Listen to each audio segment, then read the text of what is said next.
부동산 무료 세미나 2023년 1월 7일, 14일, 18일 노년역 인근 부동산 고민 무엇이든 물어보세요.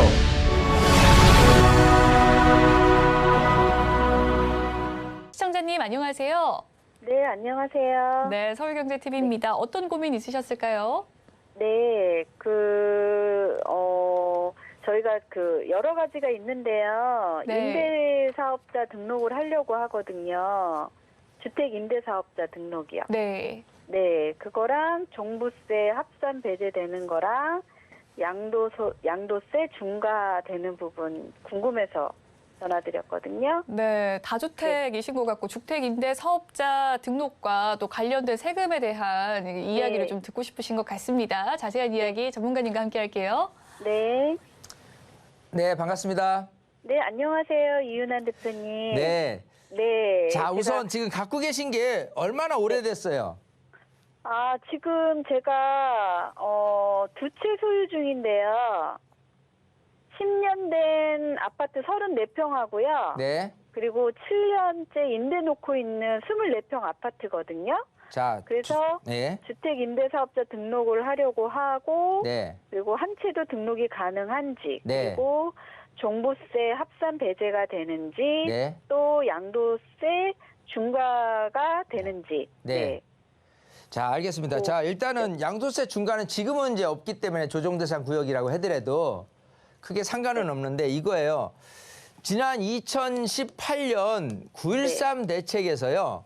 네. 종부세라든지 양도세 중과배제 이 부분이 이 이후로 취득한 거에 대해서 안 해주겠다라는 거거든요. 네. 그러면 지금 주택임대사업자를 등록을 하게 될 경우라면은 네. 이전부터 갖고 있었잖아요. 네. 예, 그러면 소위 종부세 합산 배제를 해줄 수밖에 없는 거예요. 지금 제도상으로. 네. 예, 그리고 양도세 중과 배제라는 부분은 어차피 지금은 중과를 안 하고 있으니까 크게 상관은 없는 것 같고 어쨌든 한다고 하더라도 이 이전부터니까 네. 양도세 중과 배제라든지 종부세 합산 배제는 혜택을 받을 수 있다 이거예요. 자, 근데 네. 이제 네. 아파트를 하려고 그러는데 이 아파트도 이제 8호제곱미터 이하 지금 이제 평형대로는 30평대, 33평형 이하인 아파트만 등록이 되니까 그거에 해당은 되는데 네. 문제는 이 한 채 신규 등록을 하는 데 있어서 한 채 갖고는 안 해준다 이거예요.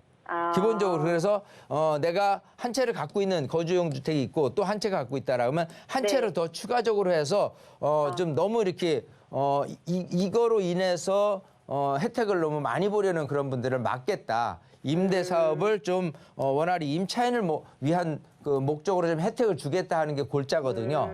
네. 자, 그렇게 된다면은 이 아파트 한 채 말고도 조그만 소형 빌라라든지 이거를 추가적으로 매입할 수 있을 경우라면 두 채를 네. 등록을 할 수 있는 길은 열려 있어요.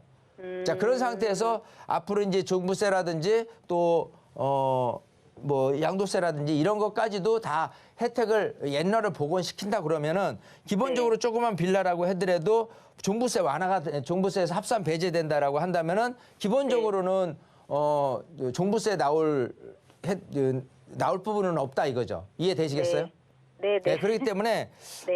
일단 생각은 지금 맞고 이런 부분으로 해서 이렇게 두 채 정도를 더 매입했을 때 혜택은 다 이제 종부세라든지 양도세 중과라든지 이런 부분들은 있다. 그것 말고도 나머지 재산세 혜택이라든지 이런 까지 있어요. 네. 그래서 조금만 더 공부를 하시면 이 주택임대사업자에 대한 혜택이 무려 10가지가 있는 것 중에서 없어진 것도 있고 아직은 존재한 것도 있어요. 네. 그래서 필요하시다 그러면 세미나 때 오셔서 네. 좀 공부를 하다 보면은요. 이게 네. 내가 정말 임대사업자 등록을 해서 나한테 유리하겠구나 아니겠구나 네. 이거를 판단하실 수가 있겠어요. 아시겠죠? 좀 더 공부를 좀 네, 세미나 때 하고. 꼭 오시면 좋을 것 같아요. 네. 네, 감사합니다. 네, 이렇게 정리해드리겠습니다. 네. 네, 이주택자, 주택 임대 사업자이신데요. 이 등록법과 관련해서 또 세금에 대한 문의 남겨주셨습니다. 해결해 가신 것 같네요. 그럼 다음 상담 또한 넘어가 보도록 하겠습니다. 다음은 문자 상담인데요. 문자 상담 지금 화면을 통해서 상담 내용 확인해 보도록 하겠습니다. 정부가 취득세 감면한다 했는데 구청에서 아직 바뀐 게 없다면서 예전대로 내야 한다는데요. 1주택자인데 1월 초순에 소형 아파트 추가 매입하여 잔금 예정입니다라는 질문 남겨주셨습니다. 네. 자, 취득세가 이제 사실은 매입하는데 굉장히 큰 부담이었어요. 그래서 1주택을 하나 갖고 있는 상태에서 하나를 추가적으로 A라는 주택에서 매입을 하는 데 있어서 잔금을 칠 때 이제 취득세를 내는데, 자, 원래 이제 조정대상구에서 8% 이거를 조정대상구에서도 1에서 3% 금액에 따라서, 그죠? 예, 이렇게 부과된다는 게 굉장히 좀 주택을 하나 갖고 있는 분이 하나를 더 사는 게 되는 그 혜택인데, 혜택이 아니라 이게 정상이죠, 어떻게 보면은. 자, 근데 이제 기본적으로는 이래요. 이걸 언제부터 시행했냐라고 한다면 지난 2022년 12월 21일 주택 취득분부터 적용을 하겠다라고 했어요. 근데 이게 이제 국회에 통과가 돼야지만 하기 때문에 구청 담당자 입장에서도 법이 통과 안 됐는데 적용을 시켜줄 수는 없다라고 얘기를 하겠죠, 당연히. 자, 그렇게 되면 기존 제도대로 2주택제 매입하실 때는 1월 초라고 했으니까 뭐 그때 바뀌면 제일 좋고요.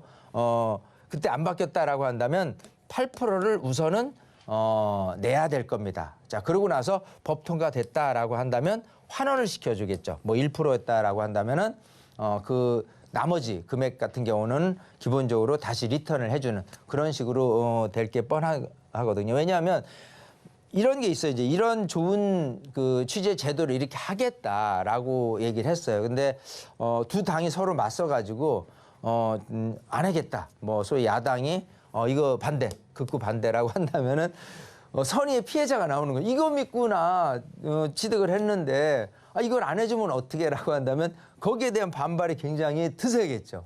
그러면 이제 야당 입장에서는 굉장히 곤욕스러워할 거예요. 그런 분들을 구제를 못 해주겠다는 못 해줬다는 이제 비난이 굉장히 빗발치듯 쏟아질 거라고 저는 보입니다. 자, 그렇기 때문에 이 부분은 아무래도 좀 통과돼서 좀 나중에 환원되는 쪽으로 생각하면 될 것 같고요. 만에 하나 그렇지 않다고 손친다고 하더라도 제가 봤을 땐 이게 이제 법이 아닌 시행령 쪽으로 이렇게 가져가서 거기서 이제 제도 개편을 하는 쪽으로 가져갈 공산도 있다. 즉 야당 측에서 극구 이것만큼은 안 돼라고 한다면 이거를 이제 내려주는 거죠.